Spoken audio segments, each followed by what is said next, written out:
Bonjour mes amis, je vous retrouve après plusieurs semaines d'absence.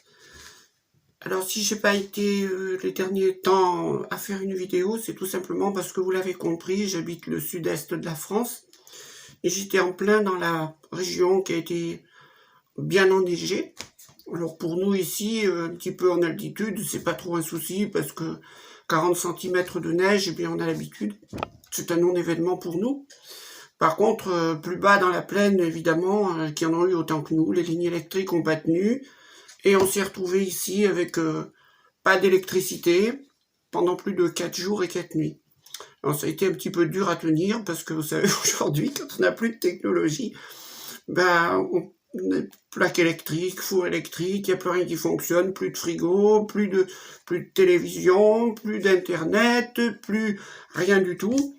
Et là, j'ai pu vérifier d'ailleurs quelque chose quand la Watchtower disait que en cas de catastrophe naturelle, il suffisait qu'on donne son numéro de téléphone pour que les anciens puissent nous retrouver. Au cas où il y a une catastrophe naturelle, et c'est tout faux, ça marche pas. Puisque quand il n'y a pas d'électricité, les émetteurs-récepteurs pour les téléphones portables, ils sont plus alimentés non plus. Et dans ce cas-là, il n'y a plus de téléphone, même pas pour les urgences. Alors bon, ça a été un petit peu dur à tenir, et puis c'est vrai que la téléphonie, c'est revenu qu'au début de la semaine, que j'ai pu avoir du Wi-Fi, que j'ai pu avoir des choses. Donc, c'est voilà pourquoi un petit peu je suis restée absente, et puis que certains se sont plaints que j'ai pas suivi les commentaires, évidemment, parce que j'avais tout simplement pas possibilité de le faire pendant une période qui a duré quand même, surtout sur la téléphonie, une bonne quinzaine de jours. Alors voilà, je suis de retour. Je suis de retour et je voulais vous parler aujourd'hui de deux choses. Je voulais vous parler de deux idées fausses que j'ai entendues qui circulent. Une qui concerne les ex-TJ et l'autre qui concerne les témoins de Jéhovah proprement dit. La première qui concerne les ex-TJ, c'est de dire que les ex-TJ, ma foi, ils sont bien coupables de ce qui leur est arrivé, puisqu'ils avaient qu'à ne pas y rentrer, ou ils avaient qu'à s'en aller plus tôt et pas se plaindre d'avoir passé de s'être fait voler leur vie par la Watchtower. L'autre idée qui concerne les témoins de Jéhovah, c'est qu'en fait, le collège central serait coupable, mais que les TJ de base, et même ma foi, c'est juste des endoctrinés, des pauvres gens, et qu'ils sont pas coupables du tout. Alors, pour moi, ça aussi, c'est une idée fausse, du moins en ce qui concerne une partie des témoins de Jéhovah qui sont tout aussi coupables pour moi que le collège central. Alors déjà, concernant les ex-TJ, pourquoi je dis que c'est une idée fausse? Je dis que c'est une idée fausse parce que quand on a été enfant de témoins de Jéhovah, j'aimerais bien savoir quelle personne, à l'âge de 6 ans, peut aller dire à ses parents « Non, je veux pas aller à la salle du royaume, je veux pas aller prêcher, je veux rien faire de ce que tu me demandes. » Est-ce que c'est possible? Non, c'est pas possible. Non, vous êtes obligé de suivre vos parents. Et ensuite, vous allez les suivre parce que vous aimez vos parents et parce que vous voulez leur obéir. Seulement, quand vous allez suivre vos parents, vous allez arriver à la salle. Et là, à la salle, qu'est-ce que vous allez entendre? Vous allez entendre que bientôt, il y a Armageddon. Dans mon cas, c'était Armageddon, c'était dans pas longtemps. Hein, c'était 2, 3, 4, 5 ans, parce que 75 allait vite arriver. Et donc là, vous aviez intérêt d'être obéissante, parce que sinon, à Armageddon, c'était la mort. Vous saviez cette chose-là. Et que donc vous deviez obéir à vos parents, que donc vous deviez préparer votre tour de garde, que vous deviez faire attention, que vous deviez même commencer à les prêcher, parce que sinon, vous n'alliez pas survivre à Armageddon. Dans le même temps, à cette époque-là, on recevait des images trash, des lettres trash, des réveillez-vous assez trash, dans lequel on expliquait crûment des actes de torture qui se passaient au Malawi, avec force de détail. Et dans notre cerveau d'enfant, c'était quand même, moi je m'en rappelle, assez choquant de voir à force de détail, de torture, ce qui pouvait être arrivé à des gens. Et on nous disait qu'en plus, mais préparez-vous parce que c'est pour vous. Armageddon arrive dans quelques temps et ce qui s'est passé là-bas, ça va se passer ici aussi. Alors, j'aime autant vous dire que vous commencez d'être pas très tranquille sur ce qui va vous arriver. Donc, la façon dont vous êtes élevé, au moment où vous devriez avoir l'insouciance de l'enfance, c'est la peur, c'est l'angoisse. C'est, en quelque sorte, avoir une vision d'un Dieu méchant, horrible, un bourreau en-dessus de vous, qui d'abord va pas vous faire échapper à la souffrance, à la torture, et qui en plus, est là pour vous couper la vie si jamais vous avez fait quelque chose qui convient pas à la Watchtower. J'aimerais bien savoir si beaucoup d'enfants dans la normalité ont connu un pareil enseignement. Je crois pas. Et puis vous allez grandir. Et là, la Watchtower va continuer avec autre chose, avec le chantage. On va commencer à vous dire, il faut que vous vous faites baptiser. Ah oui, parce que vous arrivez à 18 ans, vous n'êtes toujours pas baptisé. Mais maintenant, vous ne pourrez plus bénéficier de la protection de vos parents. Si Armageddon arrive et que vous n'êtes pas baptisé, vous allez mourir. Alors là, c'est le chantage qui commence. Le chantage, on va vous obliger à vous faire baptiser. Et puis en plus, vous avez votre famille. Vous vous rendez compte, votre famille, si vous ne rentrez pas dans la vérité, à ce qu'elle va penser, vous allez lui faire du tort, vous allez lui faire du mal. Et puis si vous ne rentrez pas à la Watchtower, votre papa, il a des charges dans la congrégation. Peut-être que si vous ne rentrez pas, ces charges, elles pourraient être mises en cause. Alors voilà la Watchtower qui est en train de vous mettre sur le dos, par le chantage, des choses qu'elle veut faire elle-même. C'est-à-dire que c'est elle qui voudrait supprimer les charges à quelqu'un de vos proches, mais elle vous met la responsabilité de ce méfait sur le dos et de la peine que vous allez causer. Là encore, c'est le chantage. Et puis, parce que vous cédez, que vous vous faites baptiser, après on commence à vous dire, attention, si vous voulez vous marier ou que vous fassiez quoi que ce soit, ah non, mais pas de fornication, rien du tout. Il faut que vous vous teniez bien à carreau parce que sinon, exclu. Et là, vous allez faire de la peine à vos parents, ils pourront plus vous parler, ils pourront plus avoir de relation avec vous, ils vont être dans le malheur. Vous vous rendez compte un peu de la peine que vous allez causer aux autres. Et voilà, encore du chantage, pour vous obliger à agir dans un sens, même si c'est pas celui que vous voulez. Et puis la Watchtower est très maligne, là. C'est elle qui fait des lois qui ostracisent. Mais elle retourne sur votre faute à vous, le fait que vous faites du mal à ceux qui sont restés dans la congrégation. C'est abominable de faire ça. C'est la Watchtower qui fait le mal. C'est pas ceux qui sont à l'intérieur de la congrégation et qui auraient fait quelque chose et qui auraient été exclus. C'est pas ceux-là qui sont à blâmer. C'est la Watchtower qui applique ses lois scélérates. C'est celle-là qui est responsable. Alors tout ça, je vous le dis pour vous prouver quoi?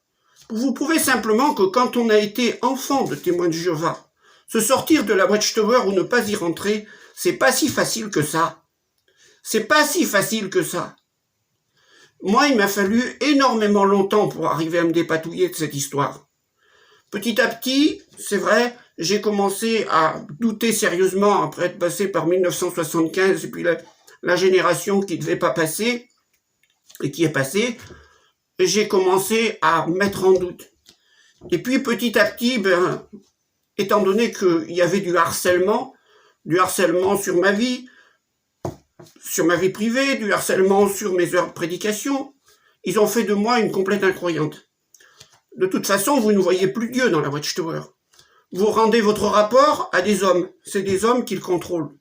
Votre vie privée est contrôlée par des hommes. C'est des hommes qui vont vous juger. Où il est Dieu là-dedans? Vous le voyez plus.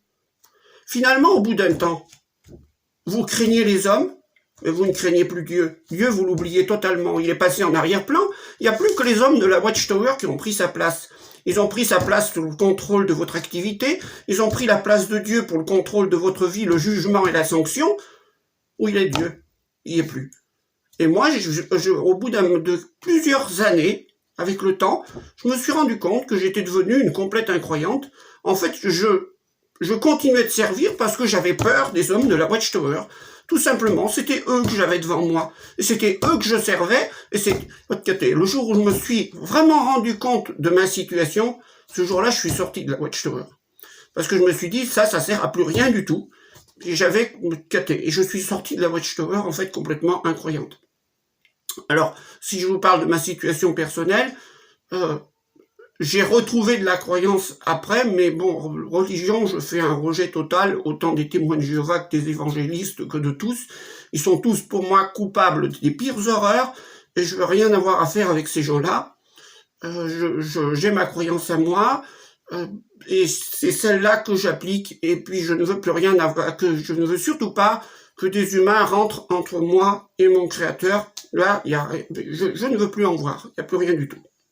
Mais tout ça pour vous dire que les ex-TJ ne sont pas responsables de leur situation. On ne peut pas leur en vouloir. Chaque cas est un cas particulier. On fait ce qu'on peut et sachez que pour s'arracher à la Watchtower, il faut une force peu commune.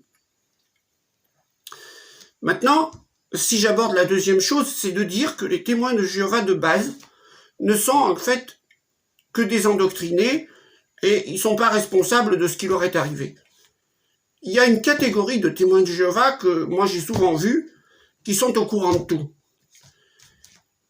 Je connais des gens qui sont dans la Watchtower depuis des années, bien aussi longtemps que moi, même plus. Ils sont passés par 1975. Ils sont passés par la génération qui ne devait pas se passer et qui est passée. Ils sont passés par toutes ces choses et au bout du compte, ces gens-là sont toujours dans la Watchtower. Moi, je peux vous dire une chose. Tous ces gens-là n'y croient plus. D'ailleurs, pour avoir discuté avec quelqu'un, bon, ça devait être 2 semaines avant que je ne sois exclu, je peux me rendre compte qu'une personne comme cela n'avait plus aucune foi du tout dans ce que dit la Watchtower. Il y a 1 an environ, lors du décès de mon papa, un ancien m'a fait la déclaration suivante. Il est mort, oui. Oh bah de toute façon, c'est ce qui nous attend tous. Ce qui veut dire que celui-là aussi, qui est dans la Watchtower depuis longtemps, ne croit même plus à la vie éternelle. Il croit même plus au paradis. Il ne croit pas. Il croit aussi qu'il va aller au cimetière comme tout le monde. Mais alors la question que je me pose, qu'est-ce que ces gens-là foutent encore dans la Watchtower? Les 2 personnes dont je vous parle sont des anciens, figurez-vous. C'est-à-dire des gens qui reçoivent des bonbons de la Watchtower. Ben oui, ils ont des discours dans des assemblées. Ils ont tout un tas de responsabilités. Alors ils se sentent un petit peu en hauteur.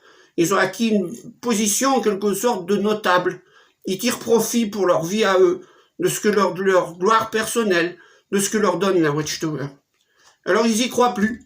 Non, la preuve c'est que quand vous leur demandez, ils y croient plus. Mais ils sont toujours là dans la Watchtower. Ces gens-là, pour moi, c'est des gens qui ne valent strictement rien. C'est franchement des gens sans courage.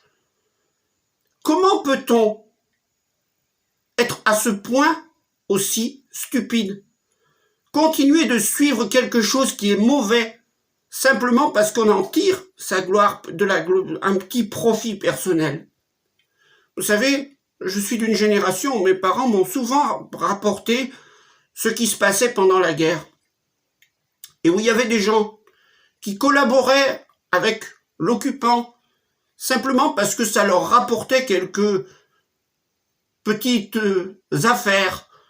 Et donc ils trouvaient un petit intérêt à fricoter avec l'occupant, tout en sachant que cet occupant faisait des choses abominables. Mais pour leur intérêt personnel, ils étaient dans ce registre-là.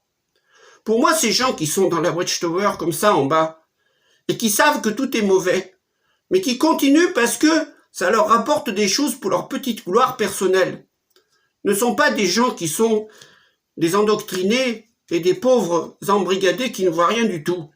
Ils sont au courant de tout. Et au lieu d'entrer en résistance, ces gens-là, eh bien, continuent parce qu'ils tirent un profit personnel. Mais ils sont coupables. Ils sont coupables parce que sachez que, on dit le collège central, mais le collège central, il existe parce qu'il y a des gens en dessous. Si les gens en dessous arrêtent de filer des ronds au collège central, qu'ils ne regardent plus jw.org, qu'ils n'écoutent plus, qu'ils ne lisent plus leur écrit, et que qu'est-ce qu'il devient le collège central en dessus? Ben rien du tout.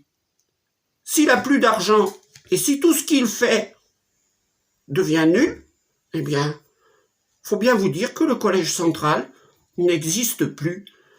Si vous voulez, le collège central, il existe parce qu'il y a les témoins de Jéhovah de base.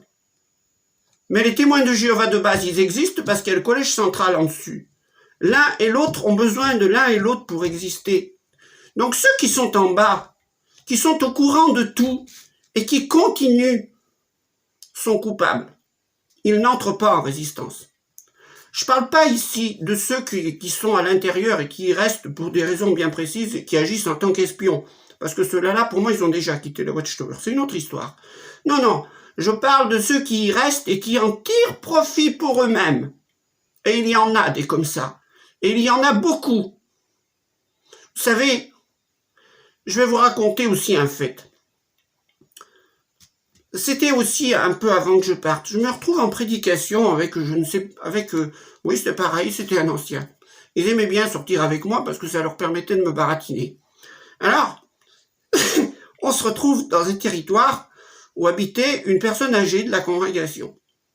Et il me dit, on va aller dire bonjour à la sœur Untel. Alors, on va chez la sœur Untel. Et puis, la sœur Untel branche l'ancien tout de suite. Je me rappelle, sur sa fille, qui a sa fille et sa petite fille qui est exclue. Et qu'on a interdit à sa fille de fréquenter sa petite fille. Et qu'elle ne comprend pas ça.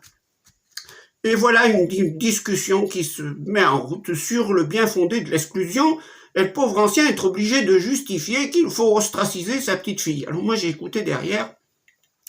Et il avait beaucoup de mal à s'en sortir avec cette personne âgée, à lui expliquer que il fallait qu'il ne voie plus sa petite fille et qu'il fallait qu'elle ostracise sa petite fille parce que c'était pour son bien, il fallait la faire revenir dans l'organisation pour qu'elle puisse survivre à Armageddon, c'était la seule solution, sinon elle allait faire quick à Armageddon.